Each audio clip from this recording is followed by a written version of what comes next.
On our anniversary, my husband left me 37 miles.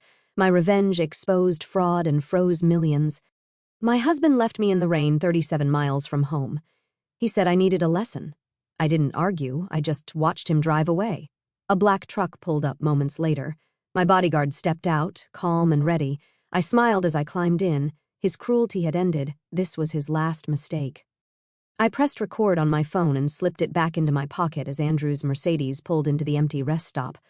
The rain hadn't started yet, but I could smell it coming. "Get out," he said, not even turning off the engine. "You need a lesson, Amanda. Walking home might teach you some respect." 37 miles, he'd calculated it perfectly. Too far for an Uber, too remote for public transport. What he didn't know was that I'd been recording everything for 8 months. And Marcus was already parked behind the abandoned gas station, waiting for my signal. The leather seat creaked as I turned to face him. Andrew's jaw was set in that familiar line of satisfaction, the one he wore when closing a particularly ruthless deal at his hedge fund. 3 hours ago, we'd been sitting in Morton's Steakhouse celebrating our anniversary. Now he was abandoning me on a remote stretch of highway because I'd asked why $10,000 had disappeared from our joint account. "You're seriously doing this?" I kept my voice steady, letting the phone capture every word. "Actions have consequences, Amanda. You went behind my back, called my accountant, embarrassed me with your paranoid questions. Maybe a long walk in the rain will remind you who manages the money in this family." I thought about the pearl earring in my jewelry box at home, Nain's earring, found under our bed 2 days ago. The $10,000 had probably bought her something pretty, but I didn't mention it. Not yet. Everything had to happen in the right order, just as Marcus and I had rehearsed. "It's going to storm," I said, gesturing at the darkening sky. "Then you'd better start walking." His fingers drummed against the steering wheel. "Unless you want to apologize right now and admit you were wrong. Before we continue, I want to thank you for being here with me today. If you believe that no one deserves to be abandoned in a storm, literal or metaphorical, please consider subscribing. It's free and helps these important stories reach those who need them most. 6 months ago, I would have apologized. 6 months ago, I still believed the marriage could be saved. That was before I'd found the second set of books for his company, before the mysterious withdrawals, before discovering he'd been slowly transferring our assets into accounts only he controlled. The moment I'd started asking questions, he turned vicious. Tonight was his escalation, but it was also his mistake. "I'll walk," I said, opening the door. "Smart choice. Maybe by the time you get home, you'll remember your place." I stepped out onto the cracked asphalt. The rest stop had been abandoned for years, just a dark building with boarded windows and a parking lot being reclaimed by weeds. Andrew had chosen it specifically for its isolation. He'd mentioned it last week casually while we were driving past. "Imagine being stranded here," he'd said, "miles from anywhere." That's when I knew what he was planning. The Mercedes engine revved through the passenger window. I could see him checking his phone, probably texting Nain that the deed was done. Then he pulled away, tires squealing slightly on the worn pavement, leaving me standing alone in the gathering darkness. I counted to 60, watching his taillights disappear around the bend. Then I walked calmly toward the abandoned gas station where Marcus's black Ford was hidden. My brother stepped out, holding an umbrella and a thermos of coffee. "Did you get everything?" he asked. "Every word." I pulled out my phone, stopping the recording. He actually said, "I need to remember my place." Marcus shook his head. 3 years of watching him control you is bad enough. But this, he gestured at the empty rest stop, this is criminal abandonment. Rebecca's going to have a field day with this recording. I accepted the coffee gratefully, feeling the warmth spread through my hands. The rain was starting now, fat drops hitting the cracked concrete. By morning, Andrew would think I'd spent the night walking through a storm, broken and humiliated. He'd expect to find me huddled on our doorstep, ready to beg forgiveness. "Valentina's ready?" I asked. "She's been monitoring the accounts all evening. The moment he transferred that $10,000 this afternoon, she documented everything. The forensic audit goes back 2 years. He's been bleeding money into offshore accounts, probably planning to divorce you once he'd hidden enough. And Rebecca is filing the emergency papers at 9 tomorrow morning. Abandonment, financial abuse, fraud. She says with tonight's recording plus everything else we've gathered, he won't know what hit him." We climbed into Marcus's truck, just as the sky opened up, rain hammering against the windshield. I thought about Andrew driving home, satisfied with his cruel lesson, maybe pouring himself a scotch to celebrate putting his wife in her place. He had no idea that 8 months ago, when he'd first started hiding money, I'd hired my own team. Marcus had installed cameras throughout our house under the guise of security upgrades. Valentina, a forensic accountant who specialized in financial abuse cases, had been tracking every penny. Rebecca, one of the city's most ruthless divorce attorneys, had been building a case file that now filled 3 boxes. The house recordings uploaded successfully, Marcus said, checking his phone. We've got him on camera last Tuesday, bringing Nain there while you were at your mother's. They used your bed. I felt something cold settle in my chest, not heartbreak that had passed months ago. This was resolve, hard and crystalline. He's been planning this for a while, I said. The escalation, the financial control, the isolation from friends, classic abuse patterns.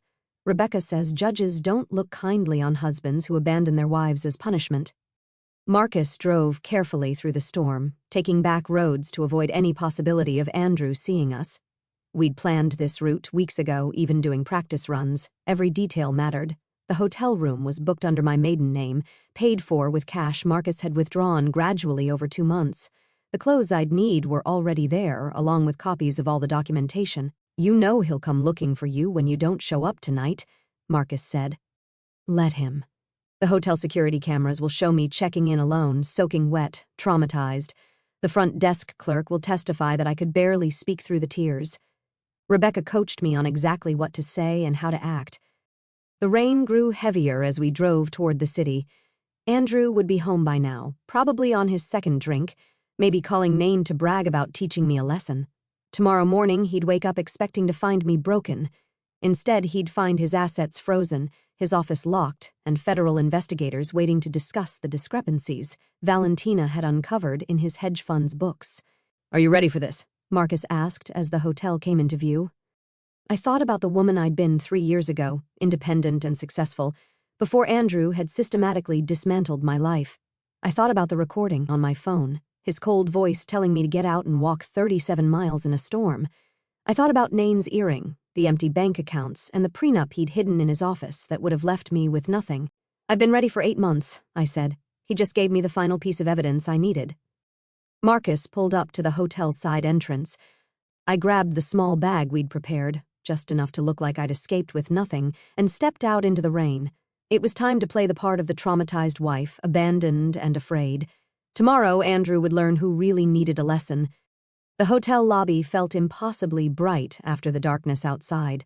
Water dripped from my hair onto the marble floor as I approached the front desk, my hands shaking just enough to be convincing. The night clerk, a young woman with kind eyes, immediately reached for a stack of towels. Oh my goodness, are you all right? She rushed around the counter, wrapping a towel around my shoulders. My husband, I managed, letting my voice crack. He left me at a rest stop, in the storm. I had to walk for miles before someone helped me. Her face shifted from concern to horror. Perfect. Every word would be documented in the hotel's incident report, just as Rebecca had instructed. The clerk guided me to a chair and brought me hot tea while processing my check-in. I gave her my maiden name, Amanda Harrison, and paid with the emergency credit card I'd opened 6 months ago, the one Andrew knew nothing about. Room 412 was small but clean, overlooking the city lights blurred by rain. I locked the door, put the chain on, and finally allowed myself to breathe. Then I pulled out my second phone, the one Marcus had given me, and played back the recording from the car. Andrew's voice filled the room, cold and measured. You think you're so clever, don't you? Calling my accountant behind my back, asking questions about our finances like you'd understand the answers. My own voice, carefully controlled. It's our money, Andrew. I have a right to know where it's going. Our money. His laugh was sharp. I earn it. I manage it. You spend it on overpriced groceries and those ridiculous charity luncheons. $70 for organic vegetables last week, Amanda. $70? I remembered that shopping trip. I'd bought ingredients for the dinner party he'd insisted on hosting for his clients, the same dinner where he'd spent $800 on wine without blinking. The recording continued. You embarrassed me at the Morrisons' party, contradicting me about the European markets in front of my colleagues. Where did you even get those opinions? Some morning talk show? I have an MBA from Northwestern, Andrew. I worked in financial services for 5 years before we met. Before I rescued you from that mediocre career, you mean. You were analyzing penny stocks at a third-tier firm. I gave you a life you never could have achieved on your own. I closed my eyes, remembering the woman I'd been at Henderson Investments.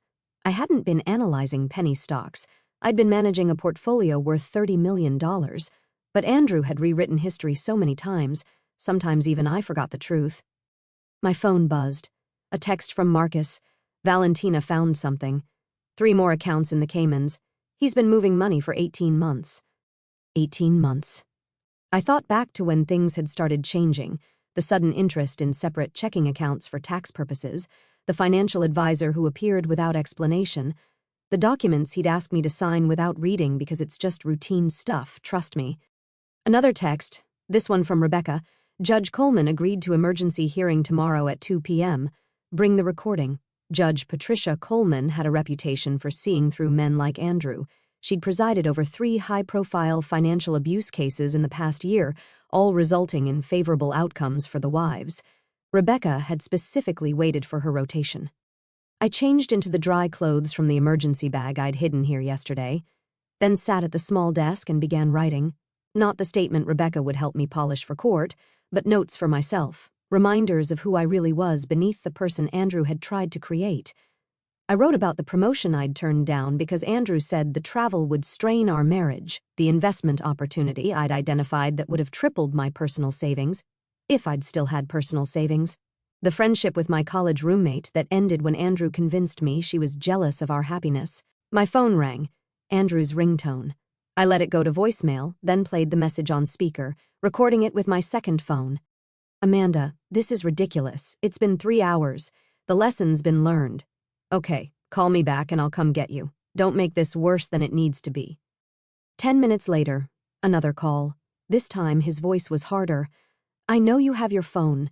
Stop being childish and call me back. If you're trying to worry me, it's not working. I'm going to bed.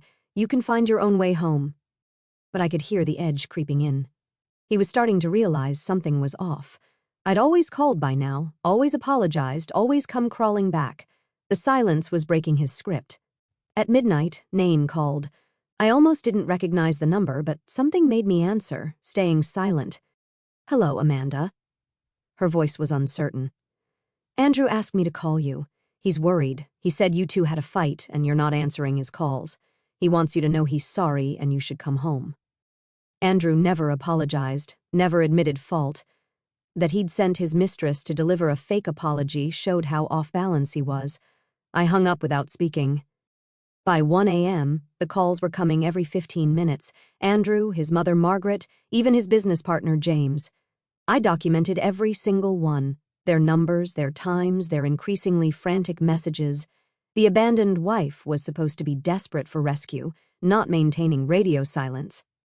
I ordered room service, charging it to the card, soup, salad, and a glass of wine. Let the receipt show I was composed enough to eat. Let it document that I wasn't falling apart the way Andrew expected. At 2:30, a text came through that made me smile. Not from Andrew, but from our neighbor, Mrs. Chin, saw Andrew in his driveway with a flashlight looking under your car. Then he drove off fast. Is everything okay? He was looking for my car, not knowing Marcus had moved it to a long-term parking garage across town 2 days ago. Another piece of evidence that I'd been planning to leave, that his abandonment had simply accelerated my timeline. I pulled the curtains aside and watched the storm rage over the city.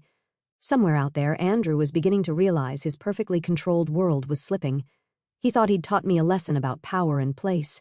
Tomorrow, when the markets opened and he discovered his offshore accounts frozen, when his key card failed at the office, when federal investigators appeared with questions about discrepancies Valentina had uncovered, he'd understand who'd really been teaching whom. The rain hammered against the window like it was trying to break through. 8 months of planning, of documenting, of pretending to be the subdued wife while building a case that would destroy him, all leading to this moment, this perfect storm of his own making. I set my alarm for 7, knowing I'd need to look appropriately distraught for the emergency hearing. Rebecca would meet me at noon to prepare, but for now, for these few hours, I sat in the darkness and felt something I hadn't experienced in 3 years, freedom. The morning sun cut through the hotel curtains at 7 sharp, but I'd been awake since 5, sitting at the small desk with my laptop open to our joint checking account. The balance showed exactly what I expected. Andrew had already moved another $20,000 out at 6:47 a.m. He was panicking, trying to hide assets before I could get to them. Too late. Valentina had already documented everything. By noon, my hotel suite had transformed into a command center. Valentina arrived first, wheeling in 2 suitcases full of printed documents, her usually perfect makeup slightly smudged from working through the night. She spread everything across the dining table methodically: bank statements, wire transfer records, falsified tax documents, each stack labeled with color-coded tabs.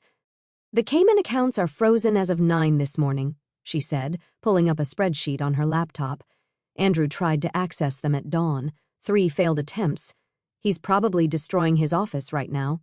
Rebecca walked in next, her phone pressed to her ear, speaking in rapid legal terms I only half understood. She ended the call and turned to me with an expression of grim satisfaction. "Judge Coleman moved our hearing to 1 o'clock. She wants to address this immediately. Also, Andrew hired Richard Blackwood." "The shark?" Marcus asked, entering with a box of surveillance equipment. "The same one who got that pharmaceutical executive off last year. Blackwood doesn't come cheap. Andrew must have liquidated something significant to afford him." I felt a flutter of concern, but Rebecca placed a steady hand on my shoulder.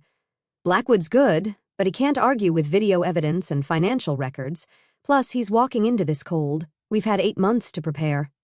Marcus connected his laptop to the television and pulled up the surveillance footage from our home. "I've compiled the highlights, if you can call them that. Fair warning, Amanda, this isn't easy to watch." The first clip showed Andrew in his study at 2 a.m. 3 weeks ago. I'd been asleep upstairs, knocked out by the sleeping pills he'd started suggesting I take for my anxiety. On screen, Andrew carefully photographed documents from our safe, then placed them back exactly as they were. The documents were our joint investment portfolios, my mother's power of attorney forms, and the deed to the lake house my grandmother had left me. "He's been building a duplicate file," Valentina explained, creating forgeries with subtle changes. "If you hadn't caught this, he could have slowly replaced the originals." The next clip was worse. Andrew and Nain in our living room 2 months ago when he told me he was at a client dinner. She was wearing my robe, the silk one from our honeymoon in Paris. They were laughing about something on his phone. "Turn the volume up," I said, though my stomach churned. Andrew's voice filled the room. She actually believed me when I said the conference was mandatory. "I've trained her well. A few more months and I'll have everything transferred. Then we can stop this charade." Nain's giggle was like nails on glass. "The prenup really says she gets nothing?" "The prenup's irrelevant. She'll never fight it. Amanda doesn't have the spine. By the time she realizes what's happening, we'll be in Costa Rica, and she'll be too broken to do anything about it." Marcus paused the video. The room was silent except for the hum of the air conditioning. I stood up, walked to the window, and stared at the city below.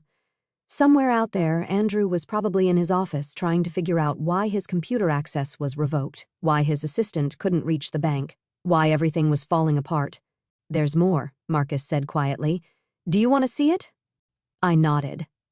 The next clip showed Andrew on the phone in our garage, pacing between our cars. The timestamp showed last Tuesday, when I'd been at my book club. "Jennifer's been perfect," he was saying. "She has no idea I'm recording our conversations. Every detail about Amanda's mother's estate, the Alzheimer's diagnosis they're hiding, the trust fund from their father. It's worth nearly $2 million, and Amanda doesn't even know it exists." My legs felt weak. Jennifer, my younger sister, who I'd been protecting from her gambling addiction for years, who I'd covered for with our parents countless times. She'd been feeding Andrew information about our family, about money I didn't even know existed. "When did he contact her?" I asked, my voice barely a whisper. Valentina pulled up phone records. First contact was 13 months ago. Regular calls started 10 months ago, always when you weren't home. He's been paying her debts in exchange for information. Rebecca checked her watch. "We need to leave for court in 30 minutes. Amanda, are you ready for this? Seeing him today?" I turned from the window. "Show me the rest first. I need to know everything." Marcus clicked to another folder. "These are from his office computer. I had a contact in IT pull them before Andrew's access was cut this morning." The screen filled with emails between Andrew and his attorney, dated 6 months ago. The subject line read, "Project Fresh Start." Inside were detailed plans for divorcing me, including psychological tactics to make me doubt myself, financial moves to leave me destitute, and even suggestions for gradually increasing emotional abuse to make me more compliant during proceedings. One line stood out: the key is to make her believe she's going crazy. Gaslight consistently, hide things, deny conversations, contradict her memories. By the time we file, she'll be too unstable to fight effectively.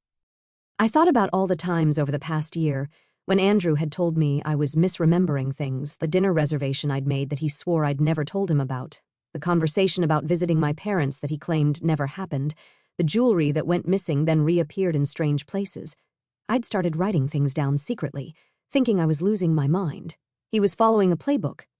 Rebecca said, "This attorney, Douglas Stern, specializes in high-net-worth divorces where one spouse wants to leave the other with nothing.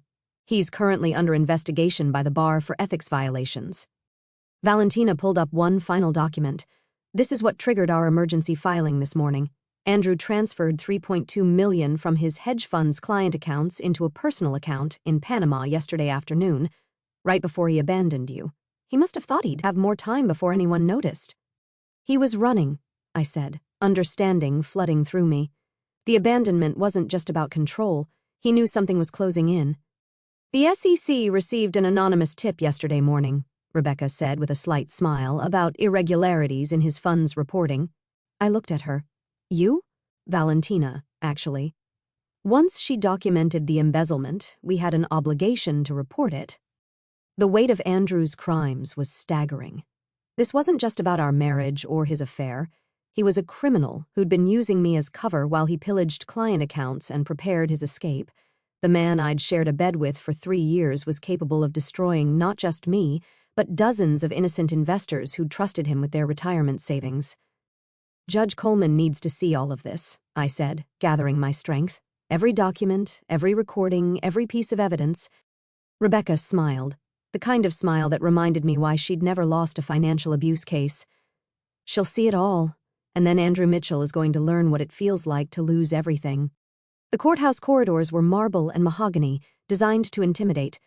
I walked through them in my sharpest suit, the navy one Andrew had never seen because I'd bought it last month specifically for this moment. Rebecca walked beside me, briefcase in hand, while Marcus flanked my other side. We entered courtroom 4B at exactly 12:55 p.m. Andrew was already there, seated beside Richard Blackwood, whose $1,000 haircut couldn't hide the stress lines around his eyes. Andrew looked smaller somehow, his usual commanding presence diminished by wrinkled clothes and shadows under his eyes. He'd clearly slept in his office. When he saw me, his expression shifted from exhaustion to pure rage. "All rise," the bailiff announced. Judge Patricia Coleman entered, her black robes adding gravity to an already tense atmosphere. She took her seat and immediately began reviewing the documents before her, reading glasses perched on her nose. "We're here for an emergency petition filed by Amanda Mitchell regarding marital assets and spousal abandonment," she began, her voice carrying the authority of someone who'd seen every type of marital disaster. "Mr. Blackwood, I see you've just been retained this morning." "Yes, Your Honor. We request a continuance to properly review." "Denied. Your client allegedly abandoned his wife in dangerous conditions last night. Time is of the essence." She turned to Rebecca. "Counselor, present your evidence." Rebecca stood, smooth as silk. "Your Honor, at approximately 8:47 p.m. yesterday, Andrew Mitchell deliberately abandoned his wife at a rest stop 37 miles from their home during a severe storm. We have audio recording of the incident." She played the recording through the courtroom speakers. Andrew's voice filled the space, cold and clear. "You need a lesson, Amanda. Walking home might teach you some respect." I watched Andrew's face go white. Blackwood leaned over, whispering furiously. Andrew shook his head, gesturing wildly with his hands. "Furthermore," Rebecca continued, "Mr. Mitchell has been systematically hiding marital assets for 18 months. We have documentation of offshore accounts totaling $8 million and evidence of embezzlement from his hedge fund totaling $3.2 million. "Objection," Blackwood stood. "These are unsubstantiated allegations." "Then let's substantiate them," Rebecca said calmly, producing a stack of bank documents. "Exhibit A through F, Your Honor, wire transfers to accounts in the Cayman Islands, all initiated by Mr. Mitchell without his wife's knowledge or consent." Judge Coleman reviewed the documents, her expression growing darker with each page. Mr. Mitchell, did you abandon your wife last night? Andrew stood, straightening his tie. Your Honor, there was a misunderstanding. My wife and I had an argument. It's a yes or no question, Mr. Mitchell. I left her at a rest stop, but during a storm 37 miles from home, she had her phone. She could have called someone. The judge's eyebrows rose. How considerate of you. She turned back to Rebecca. Continue. Rebecca pulled up financial records on the courtroom screen. Mr. Mitchell has also been conducting an extramarital affair with his assistant, Nan Rodriguez, using marital funds to purchase gifts and fun trips. This includes a pearl necklace valued at $12,000, reported as stolen to insurance but actually given to Miss Rodriguez. My phone buzzed. A text from Marcus. He's here. The courtroom doors opened and Tom Chin from the SEC walked in, followed by 2 federal agents. Andrew's head whipped around, and for the first time I saw real fear in his eyes. Your Honor, Tom Chin addressed the judge. I apologize for the interruption. We have a warrant for Andrew Mitchell's arrest on charges of wire fraud and embezzlement. Blackwood jumped up. Your Honor, this is highly irregular. So is stealing $3.2 million from client accounts, Judge Coleman responded dryly. She looked at the federal agents. Gentlemen, please wait until we conclude this hearing. Mr. Mitchell isn't going anywhere. Andrew sank into his chair. His phone, sitting on the defendant's table, lit up with call after call. I could see the names flashing, his mother, his business partner James, and repeatedly Nain. Given the evidence presented, Judge Coleman continued, I'm granting the emergency injunction. All marital assets are frozen pending investigation. Mrs. Mitchell is awarded exclusive use of the marital home and temporary support of $10,000 per month. Mr. Mitchell, you are ordered to stay 500 feet away from your wife. $10,000 a month? Andrew exploded, standing despite Blackwood's attempt to pull him down. That's insane. She doesn't need... Mr. Mitchell, you abandoned your wife in a storm after hiding millions in assets. I'm being generous, not holding you in contempt right now. Sit down. As Andrew collapsed back into his chair, my phone rang. Jennifer's name appeared on the screen. I declined the call, but she immediately called again and again. Rebecca leaned over. You should document those. I nodded, screenshotting the call log, 17 calls from Jennifer in the past hour, 43 from Andrew since last night, 22 from his mother Margaret, even a few from numbers I didn't recognize, probably Andrew's colleagues or clients who'd heard about the federal investigation. Tom Chin approached our table while the judge finalized her orders. Mrs. Mitchell, we'll need your cooperation with our investigation. Your attorney mentioned you have additional evidence. I nodded. 8 months of documentation, financial records, recordings, emails, everything. Your husband's looking at 15 to 20 years if convicted on all charges. Andrew must have heard him because he suddenly stood again, pointing at me. You did this. You set me up. This whole thing was a trap. Judge Coleman's gavel came down hard. Mr. Mitchell, control yourself or I'll add contempt charges. She's been planning this. Andrew continued, his composure completely shattered. The recording, the documentation. She knew I was going to leave her there. So, you admit to abandoning her? The judge asked. Blackwood physically pulled Andrew back down, but the damage was done. Andrew had just confessed in open court, in front of federal agents, to deliberately abandoning me. As we prepared to leave, Nain burst through the courtroom doors. Her designer dress was wrinkled, her carefully styled hair disheveled. She looked around wildly until her eyes landed on Andrew. You said you were divorced, she screamed across the courtroom. You said the papers were already filed. You said she was crazy and making things up. The judge sighed. Ma'am, please remove yourself from my courtroom. But Nain wasn't done. She pulled out her phone, waving it in the air. I have texts, recordings.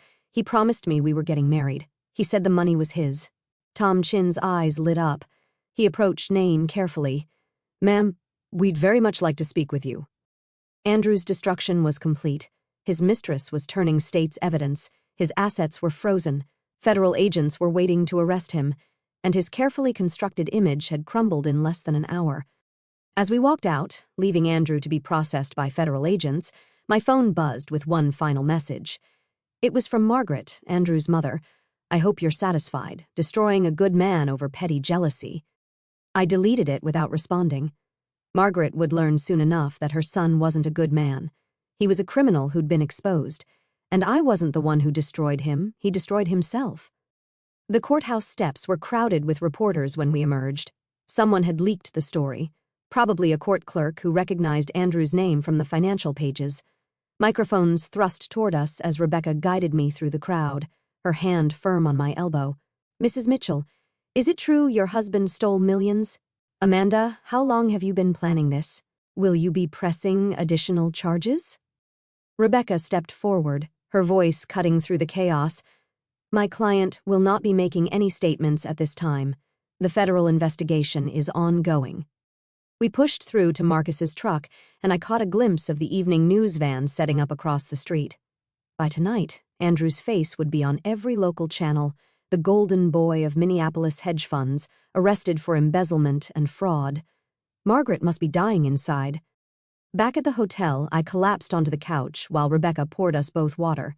My phone hadn't stopped buzzing since we'd left court. I scrolled through the messages, each one a different flavor of shock or judgment. A text from my hairdresser just saw the news. "Good for you, honey." From Andrew's golf buddy Richard, "This is all a misunderstanding, right? Andrew would never do what they're saying." From 3 different neighbors, variations of, "We always knew something was off about him." The most interesting message came from James Morrison, Andrew's business partner, Amanda. "We need to talk. There are things about the fund you should know. Things that weren't in the federal filing." Rebecca read it over my shoulder. "Set up a meeting. Record everything." At 4 o'clock, the local news broke the story. The headlines scrolled across the bottom of the screen: "Prominent hedge fund manager arrested for embezzlement following spousal abandonment incident." They'd gotten Andrew's mugshot already. He looked haggard, his usual perfectly styled hair disheveled, his designer suit replaced with standard-issue jail clothing. The reporter stood outside our house, my house now, describing the scandal in breathless detail. Sources close to the investigation report that Andrew Mitchell allegedly abandoned his wife during last night's severe storm, leaving her stranded 37 miles from home. This morning, federal agents arrested Mitchell on charges of embezzling $3.2 million from client accounts. His wife, Amanda Mitchell, could not be reached for comment. My phone rang. Jennifer again. This time I answered. "Amanda, please, I need to explain. You told him about Mom's will, about the trust fund Dad set up, about her diagnosis." Silence. Then, quietly, "He said he was trying to help. He said you were too stressed to handle the information, that he wanted to protect you. He paid your gambling debts. I didn't know what he was planning. I thought he loved you. He seemed so concerned, so caring. He said you were fragile, that you needed guidance." I thought about all the times Jennifer had called over the past year, asking seemingly innocent questions. "How's Mom doing? Have you talked to her lawyer lately? Remember that property Dad bought in Wisconsin?" Each conversation had been intelligence gathering for Andrew. "He played you," I said, "just like he played me. Amanda, I'm so sorry. When I saw the news, when I realized what he'd done, I've been sick all day. Can we meet, please?" Rebecca shook her head, but something in Jennifer's voice made me pause. She sounded genuinely broken, not just worried about consequences. "Tomorrow, neutral location, you come alone." After I hung up, Marcus pulled up social media on his laptop. "You need to see this." Andrew's company Facebook page was imploding. Clients were posting demands for their money back. Former employees were sharing stories of suspicious activities they'd witnessed. One woman wrote, "He fired me when I questioned missing funds last year. Now I know why." But the most devastating blow came from Nain. She'd gone nuclear on Instagram, posting screenshots of their text conversations, photos from their trips funded with stolen money, and a long caption detailing how Andrew had manipulated her into believing I was the villain. "He told me his wife was emotionally disturbed," she wrote, "that she refused to grant him a divorce, that she threatened to ruin him if he left. I believed every word because he was so convincing, so sophisticated. I was an idiot, but he was a master manipulator." The photos were damaging. Andrew and Nain in first-class seats to Paris, champagne glasses raised, Andrew and Nain at the exact resort in Mexico where we'd celebrated our 5th anniversary, Andrew and Nain in our bed. She'd actually posted that one, though Instagram quickly removed it. By 6 o'clock, Andrew's mother Margaret had released a statement through her lawyer. Rebecca read it aloud, barely containing her laughter. The Mitchell family is shocked by these allegations. We believe this is a coordinated attack orchestrated by a vindictive spouse seeking financial gain. Andrew Mitchell is an upstanding member of the community who has been victimized by a calculating woman who married him for his money. She's really going with that angle? Marcus asked, after what everyone heard her say in court. My phone rang again, this time a number I didn't recognize. Against Rebecca's advice, I answered. Mrs. Mitchell, this is Patricia Huang from the Wall Street Journal. We're running a story about systematic fraud in boutique hedge funds. Your husband's case is part of a larger pattern we've been investigating. Would you be willing to share your experience? Rebecca took the phone. This is Amanda Mitchell's attorney. All press inquiries should be directed to my office. She hung up and turned to me. By tomorrow, this will be national news. Andrew didn't just destroy himself. He's taking down an entire network of corrupt fund managers. The FBI is expanding their investigation. I walked to the window, looking out at the city lights. Somewhere in Federal Holding, Andrew was probably meeting with Blackwood, trying to figure out how to spin this. But there was no spinning video evidence, recorded confessions, and millions in stolen money. My phone lit up with one more message, this one from David Brennan, Andrew's biggest client, Mrs. Mitchell. I want you to know that several of U.S. victims are pursuing civil suits against your husband. However, we want to be clear, you are not our target. We know you are a victim too. In fact, we'd like you to testify about what you observed. The irony was perfect. Andrew had spent years telling me I was too stupid to understand finance, too naive to grasp business. Now his former clients wanted my testimony to help bury him. As the sun set over Minneapolis, painting the sky the color of justice, I realized that Andrew's public downfall was just beginning.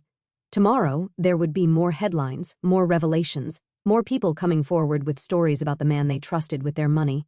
But tonight, for the first time in 3 years, I sat in peaceful silence, no longer afraid of his footsteps, his moods, his cruel words designed to keep me small. The man who'd abandoned me in the rain had created his own storm, and now he was drowning in it. The next morning brought a knock at my hotel door that I wasn't expecting. Through the peephole, I saw Jennifer standing in the hallway, her usually perfect appearance completely undone. Her hands shook as she clutched a manila envelope to her chest, and her eyes were red-rimmed from crying. I opened the door but didn't invite her in. I thought we agreed to meet at a neutral location. I couldn't wait. Amanda, please. There are things you need to know right now, before the FBI talks to me this afternoon. Marcus appeared in the doorway of the adjoining room, alert and protective. I nodded to him that it was okay, then let Jennifer inside. She sat on the edge of the couch, placing the envelope on the coffee table with trembling fingers. Andrew first contacted me 13 months ago, she began, her voice barely above a whisper. He knew about the gambling.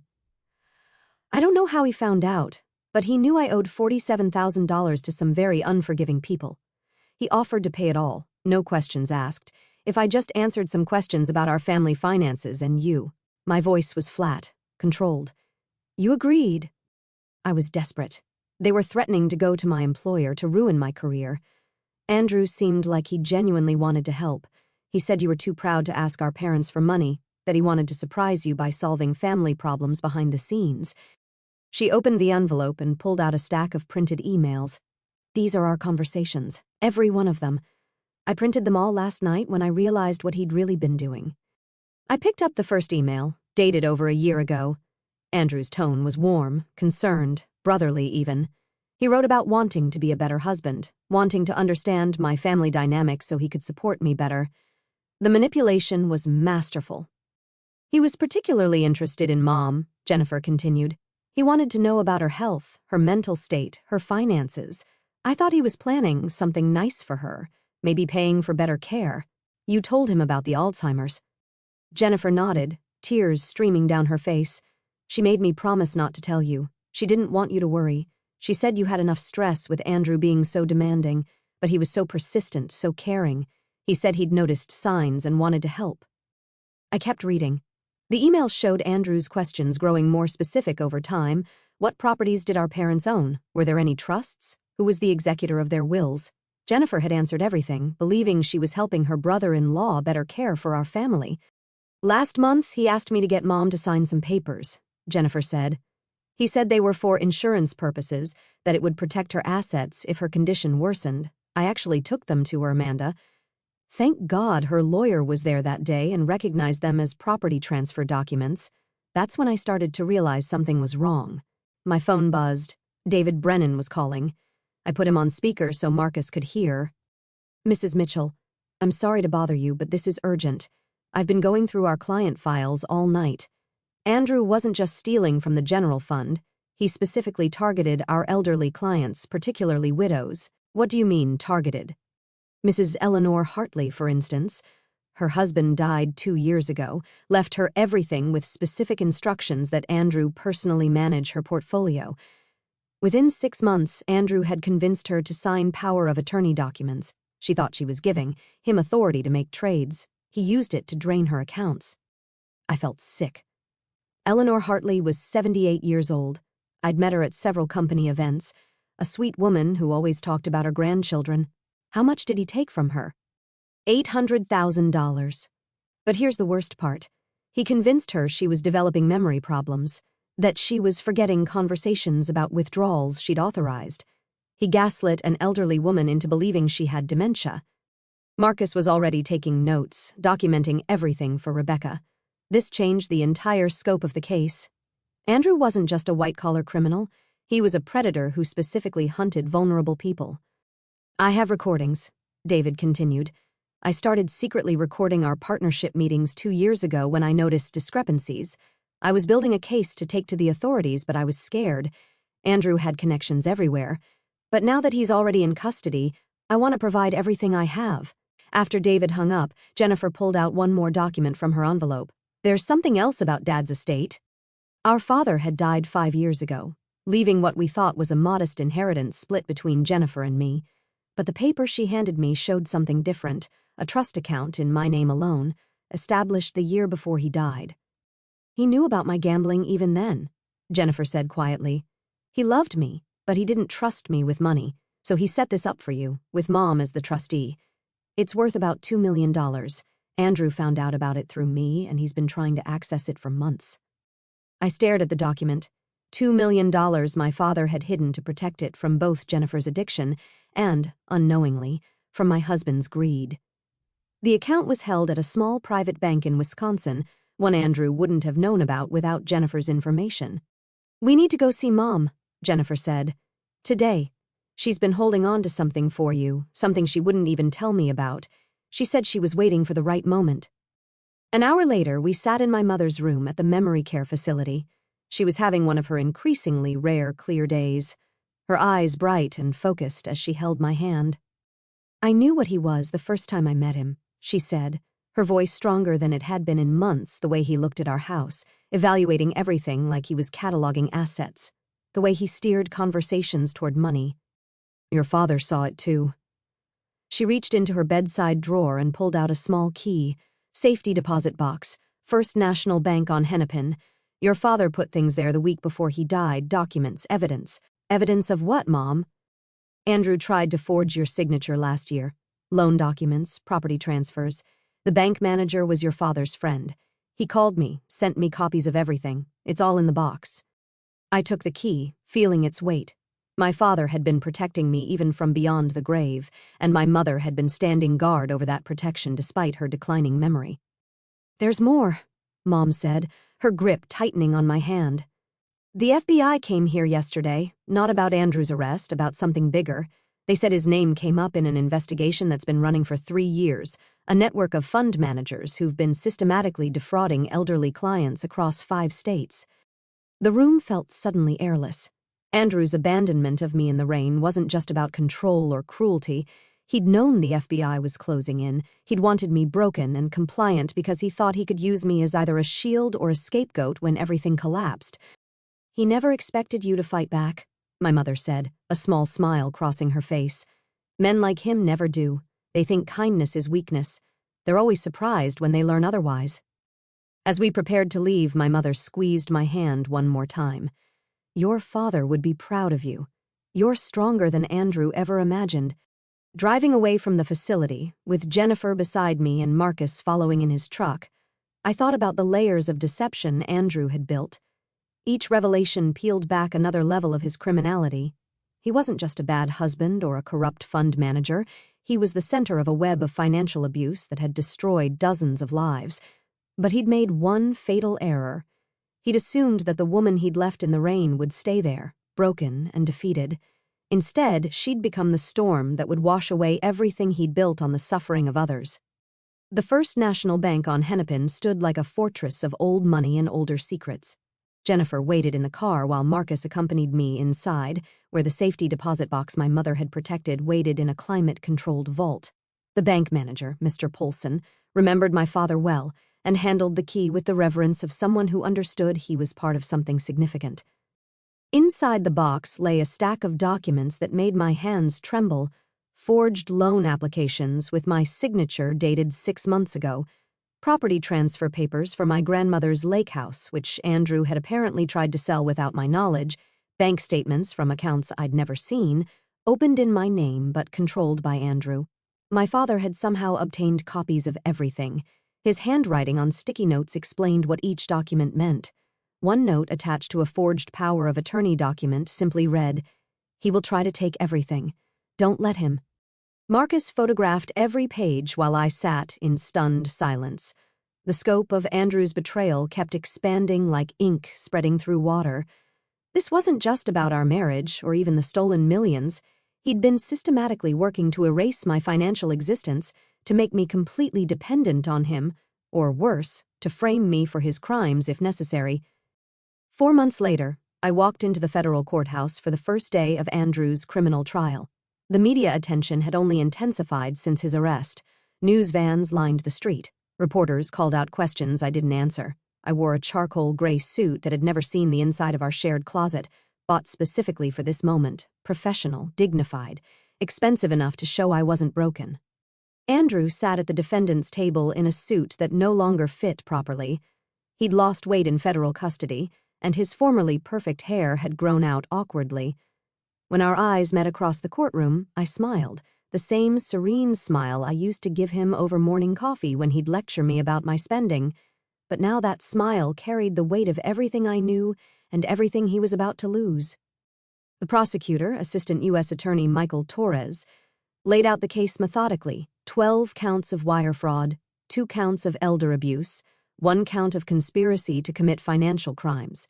The evidence was overwhelming: doctored books, hidden accounts, forged documents, recorded conversations where Andrew explicitly discussed stealing from clients. For 11 days, witness after witness took the stand. Elderly clients described how Andrew had convinced them to sign documents they didn't understand. Former employees testified about being ordered to falsify records. The forensic accountant walked the jury through the labyrinth of offshore accounts and shell companies Andrew had created. On day 12, the courtroom doors opened and Nain Rodriguez walked in. She looked nothing like the polished young woman who'd worn my grandmother's pearls. Her designer clothes had been replaced with a conservative dress, her elaborate hairstyle with a simple bun.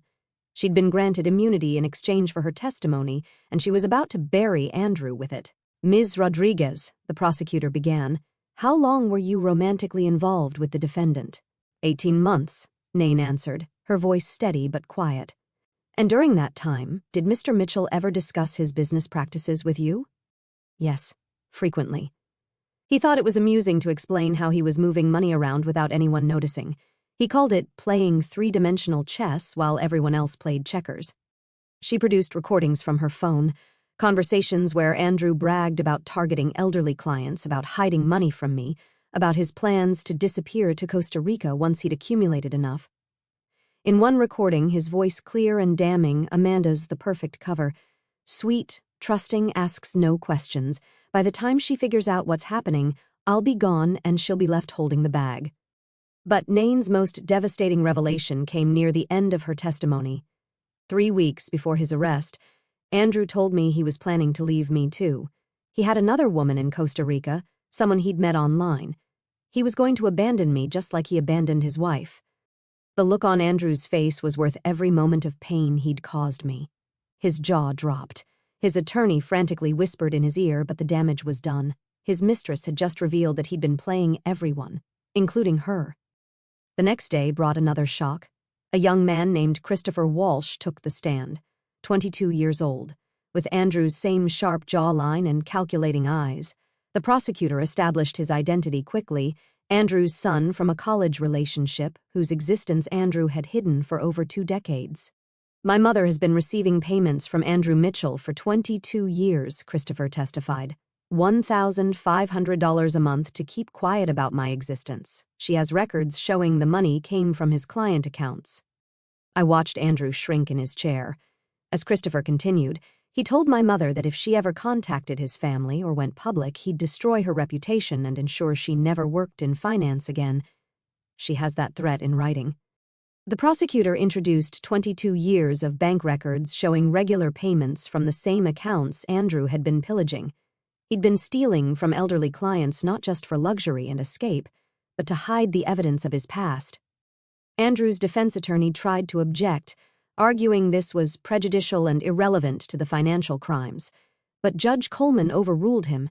It establishes a pattern of deception and financial malfeasance spanning the defendant's entire adult life. On the final day of testimony, Andrew made the catastrophic decision to take the stand himself. Against his attorney's visible protests, he stood and walked to the witness box, still believing he could talk his way out of this. For 2 hours, he tried to spin a narrative where he was the victim. He claimed I'd known about the affairs and approved. He insisted the elderly clients had authorized every transaction. He portrayed himself as a brilliant financial mind who'd simply made some bookkeeping errors. Then the prosecutor began his cross-examination, and Andrew's composure cracked like ice under pressure. When confronted with the recordings, he claimed they were taken out of context. When shown the forged documents, he suggested I might have created them. When presented with evidence of the hush money to Christopher's mother, he actually said, "That was a personal matter unrelated to my business." The jury deliberated for less than 3 hours. As the foreman stood to read the verdict, I held Marcus's hand on one side and Rebecca's on the other. On count 1, wire fraud, we find the defendant guilty. On count 2, wire fraud, we find the defendant guilty. By the time they reached count 15, Andrew had put his head in his hands. Guilty on all charges. The man who'd left me in the rain 37 miles from home was about to learn what real abandonment felt like. 2 weeks later, we returned for sentencing. Judge Coleman, the same woman who'd overseen our emergency hearing months ago, looked down at Andrew with undisguised contempt. "Mr. Mitchell, you targeted the most vulnerable members of society. You betrayed the trust of clients, colleagues, and family. You showed no remorse, accepting no responsibility, even when confronted with overwhelming evidence of your crimes. This court sentences you to 96 months in federal prison without the possibility of early release. 8 years. Andrew would spend 8 years behind bars." As the bailiffs prepared to lead him away, he turned to me one last time. "This isn't over," he mouthed. I stood and spoke clearly, knowing the courtroom microphones would capture every word. "You're right. The civil suits start next month." The bailiffs led Andrew away in shackles, and I walked out of the courthouse into a September afternoon that felt like the first day of spring. The civil suits would indeed start next month, with 17 of Andrew's victims seeking restitution, but that was Rebecca's battlefield now. I had something more important to build. The whistleblower reward came through 6 weeks after Andrew's sentencing, $1.2 million for providing information that led to the recovery of stolen funds. Combined with the assets the court awarded me and the trust fund my father had protected, I suddenly had the resources to do something meaningful with the pain Andrew had caused. Marcus found the building first, a renovated Victorian in Minneapolis's Whittier neighborhood that had previously housed a law firm. 3 stories, 8 offices, a conference room large enough for group sessions, and most importantly, multiple exits. Something women escaping dangerous situations would need. We signed the lease on a Thursday. By Monday, the Phoenix Foundation had its home. "We need proper security systems," Marcus said, walking through the empty rooms with his tablet, making notes. "Panic buttons in every office, secured entry, surveillance that actually protects people instead of monitoring them." Valentina arrived with boxes of filing systems and encryption software. I've already had 3 forensic accountants reach out, wanting to volunteer their services, words spreading in the financial community about what we're doing. Rebecca had taken a leave of absence from her practice to help establish our legal aid program. "We need to be careful about how we structure this," she said, spreading incorporation documents across the conference table. "We're going to be dealing with dangerous situations, angry spouses, potential legal retaliation. Everything has to be bulletproof. Within a month, we had our first client, Maria, a teacher whose husband had hidden their savings and threatened to report her to immigration services if she tried to leave, even though she was a citizen. Valentina found the money. Rebecca filed the papers. Marcus arranged safe transportation. I sat with Maria while she cried, remembering my own tears in that hotel room the night Andrew abandoned me. Jennifer arrived at the foundation on a rainy Tuesday, 3 months sober and carrying a box of donuts as a peace offering. "I want to help," she said simply. "I know what it's like to be manipulated, to be so desperate you betray people you love. Maybe I can help others see the signs before it's too late." We started her as a volunteer, answering phones and filing paperwork. But Jennifer had a gift for talking to women who called in crisis. She understood desperation and shame in ways that even trained counselors sometimes missed. Within 6 months, she was running our support groups, sharing her story of how Andrew had exploited her addiction to gather information, helping others recognize when they were being used. My mother came to visit on one of her clear days, Marcus driving her carefully through the city she'd once known so well.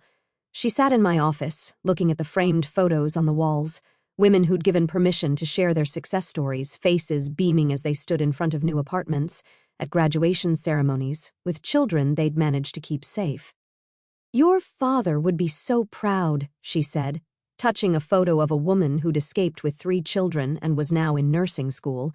"He always said the best revenge against cruelty was kindness to others." She pulled out an envelope from her purse. "This came to the house. I thought you should see it." Inside was a newspaper clipping from the prison newsletter. Andrew had been elected treasurer of the Inmates Investment Club. Even behind bars, he was trying to maintain his image as a financial genius. I almost laughed at the absurdity of it. The surprise volunteer came 7 months after the trial. 9 Rodriguez stood in our reception area, looking nothing like the woman who'd worn my grandmother's pearls. She'd cut her hair short, traded designer clothes for simple slacks and a button-down shirt, and carried herself with a humility I'd never seen before. "I've been in therapy," she said, sitting across from me in my office, working through how I got involved with someone like Andrew, why I ignored the red flags, why I participated in hurting you. "I know I can't undo what I did, but maybe I can prevent other young women from making my mistakes."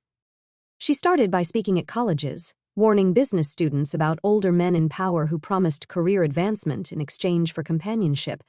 She was brutally honest about her own choices, taking responsibility while also explaining the gradual manipulation that made those choices seem reasonable at the time.